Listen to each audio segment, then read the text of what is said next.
Rockford as Jeff Hollins meets Bad Brad Hefton. You men know the rules. Keep your kicks up, make them strong. Watch your spinning techniques. Make sure you only hit with the padded part of the gloves, not with the forearm. Do not use these ropes to hold on to defend, or to attack. Clinching is a foul. If you hold on more than twice, you'll start losing points for it. If I knock your opponent down, make sure you remain in a neutral corner until I call you out.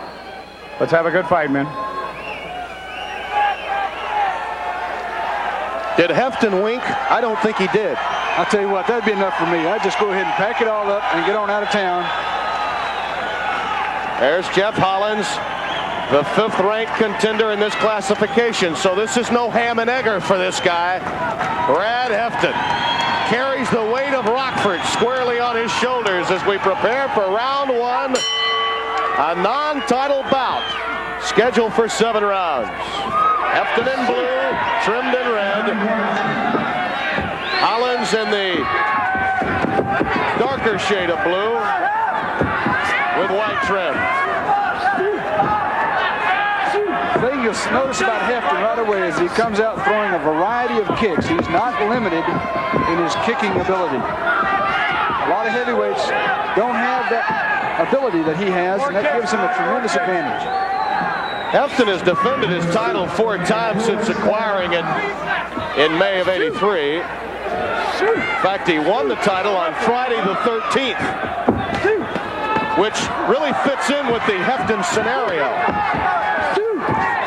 Hefton's had 4 great fights with Tom Hall. That's who he beat for the title. He has since defended against Hall. Every time was a close fight. Tom Hall is just a great fighter in his own right.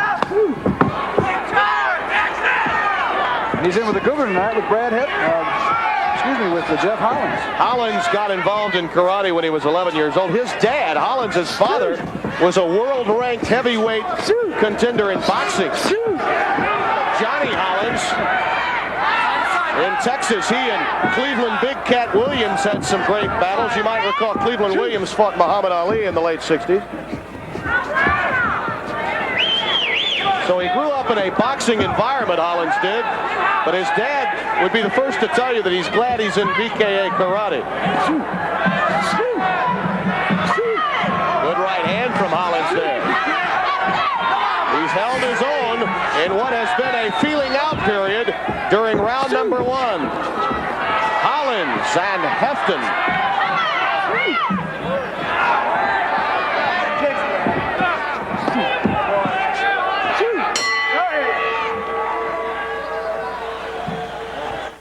Don't be left in. Here in Rockford, Illinois, Tim Brando and John Worley with you. Round number 2. World heavyweight champion Brad Hefton trying to take a chunk of Texas away tonight. Jeff Hollins out of Austin. It's interesting. Jeff Hollins said that he's probably going to be moving back down to a light heavyweight division where he's more comfortable. And you can see he's not really real big and he's not real tight. He's got a little extra weight on him. He thinks he can make that 182 cutoff. I think he'll do a lot better in that division. I tell you though, as we see Hefton throwing a nice barrage of kicks and punches in the corner, most of which were blocked by Hollins. He had to take off about 8 pounds just to get under 195 for this bout against Hefton. He came in weighing about 204 about a week ago. He has the aptness to gain weight from time to time. Jeff Hollins. He's doing a good job right now. He's been fighting Brad Hefton pretty much even. Spinning back fist really did little damage as Hollins blocked it. Hollins really not looking intimidated at all, showing no unwillingness to get in there and match it out with, mix it up with Brad Hefton.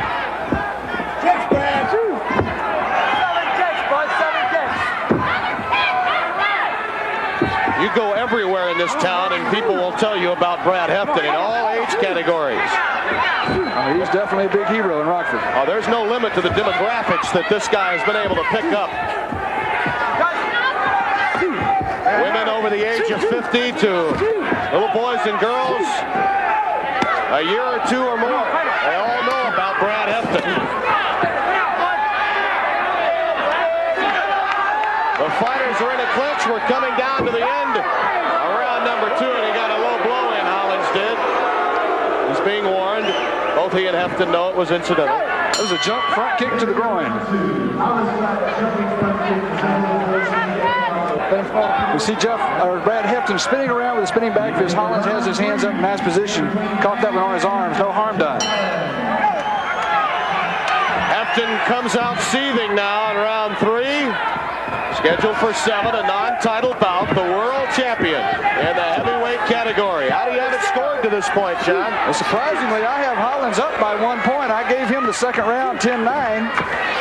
Hefton seems to be taking a little time to get started here, but he seems fired up now. Spinning back kick from Hefton was a beauty, but then Hollins came right back. Many men would not have been there to answer after that blow coming from Hefton. What Hollins has to gain from this 7-round non-title fight is that if he makes a good performance here, or if he were to win a decision of some sort, then of course that would put him right in the driver's seat for a shot at the title. He really does have everything to gain and nothing to lose. That's absolutely correct. At this point, he's making a game showing here. He's fighting hard. He doesn't seem to be scared at all. That kick also did not really have any effect at all on Hollins. Crowd reacted to it, but not much damage, if any at all there. All Hefton has to do is wiggle in this crowd scream. Bad Brad Hefton got a Christmas present from his mom and dad at 13, membership into John Monzak's Karate Club. Ever since then, Brad has been bad.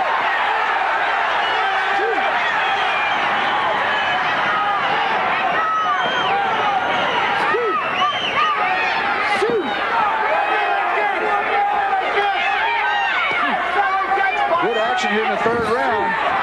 Hefton seems to be opening up a little bit. Sometimes Hefton's had a tendency to be tight in the first 2 rounds. It takes him until he gets a little tired. Good spinning back fist there from Hefton. And Hollins and Hefton are humming as we come to the end of round 3.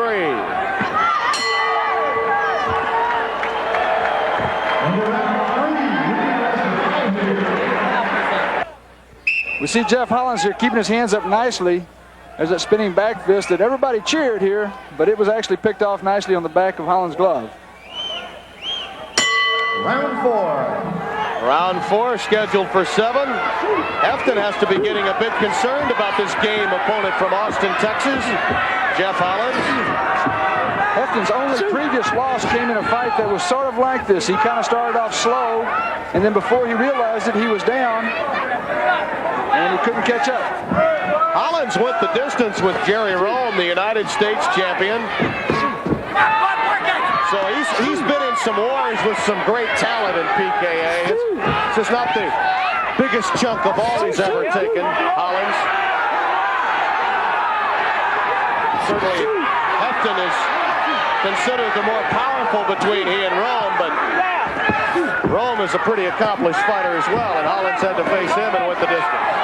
Hollins made a good showing for himself against Rome. We see Hefton now starting to really come alive here in this 4th round.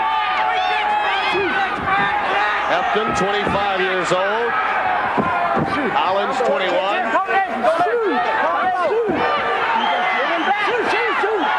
Good combinations from Hefton. But again, Hollins seems unabated. Hollins has not been hurt by anything that Hefton's hit, but Hefton has started to have more success here in these last 2 rounds. He's scoring more frequently now than he did.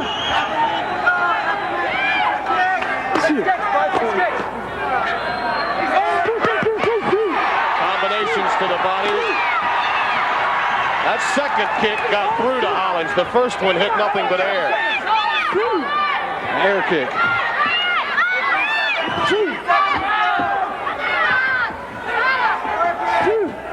Hefton throws a blow and grunts, much as a tennis player would when he serves one up. Hollins with a good kick that scored as we come to the end of the round. We see Hollins with Hefton up against the ropes now, throwing a flurry of punches. We see Hefton showing a lot of hand speed now with a good 4 or 5 punch combination, finishing with a nice uppercut. There's that air kick, and then the spinning kick. Good combination then by Hefton.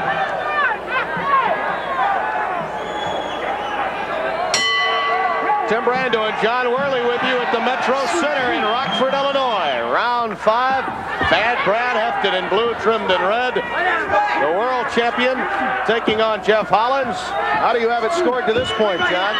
Well, I've got Hefton ahead now by 1 point, 39-38 after 4 rounds. It's been a close fight.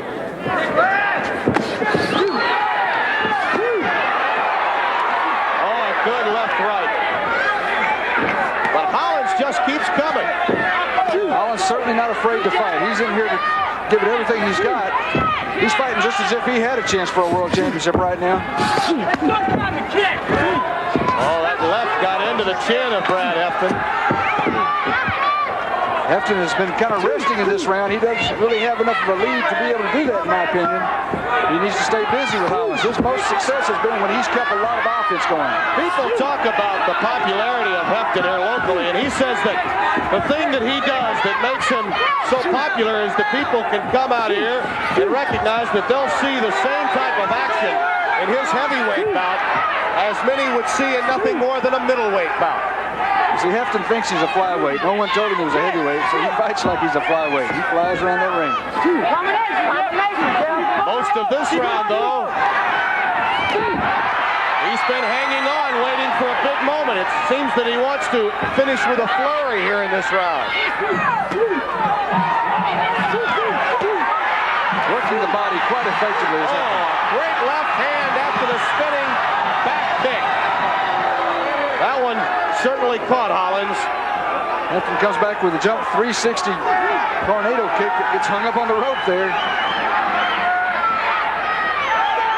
A tornado kick, that's the first time I've heard that. Coming down to the end of the round, an active one at the end for Hefton.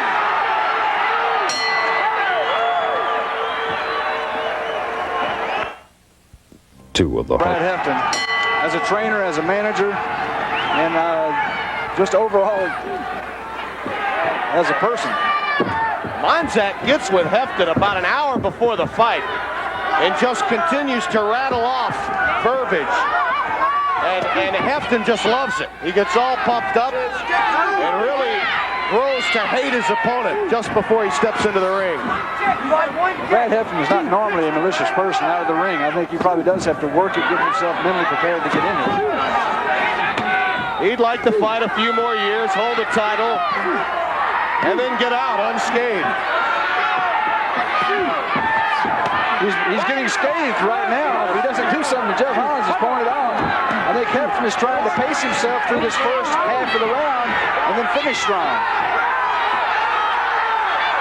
I got the feeling, John, in watching that last round that Hefton might have been hurt just a bit. Right now he's trying to put the hurt on Hollins. Well, I didn't notice him being hurt. Well, let's just say stung, perhaps. I don't know that a guy like Hefton could really ever be hurt. We're all human. Right now, Hefton's more human than normal. Here it comes. Spinning back kick did score. Hollins, though, is doing a good job. Really, he is keeping his hands up very, very well, and most of those shots are getting picked off on his hands and arms. Hollins, you can really tell, grew up around boxing because his defense is much like that of a boxer.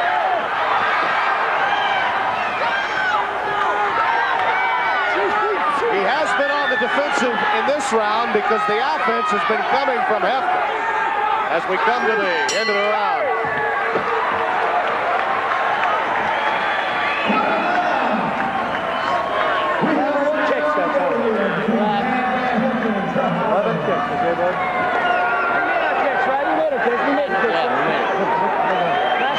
Last round, Brad. Let's go, buddy. You got to put him down now. Let's see if you can do it, huh? Let's see if you can do it, huh? Let's just see if you can do it. He's every time I go to the bottom, my left knee always turns. We think if you can do it. Let's see if you can do it, okay? Let's work hard. The hair out of my left. Do the best you can. That's it. All right, just let it go. All right. Put it up. J.J. Waters in the corner of Hollins.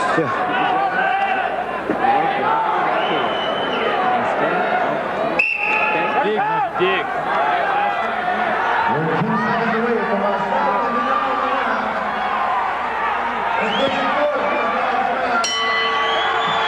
Seventh and final round, the heavyweight world champion, Bad Brad Hefton, in a non-title bout, has been tested severely by an upstart from Austin in Jeff Hollins. And how do you have it scored here, John? At this point, I've got Hefton up by 2 points, 59-57. Hollins, I think, is going to have to really finish strong. Is it a bit of a surprise that Hollins would be this close this late? Well, it is a surprise in a sense, but I'd heard awfully good things about Hollins. I have not seen him before, so I'm not surprised the fight is in the 7th and final round. I am surprised that Hollins is making it as close as he is. Even though he may suffer defeat here, as you mentioned, though, he can do nothing but better himself in terms of where he can go in this profession at only 21 years of age. Well, Hollins having his first opportunity to be on national television, giving Brad Hefton as much as he wants here for 7 rounds. This is a good fight for Jeff Hollins.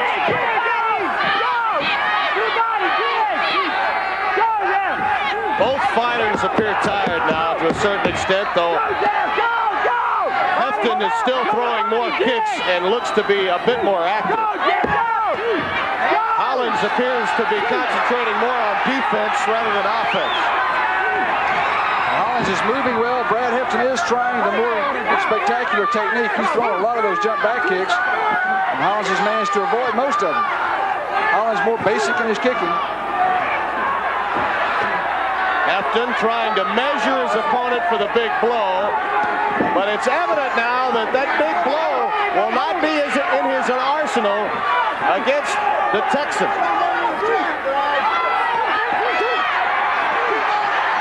Towards the end of the round, Hollins in a bit of trouble. Lefts and rights, and Hollins wants more.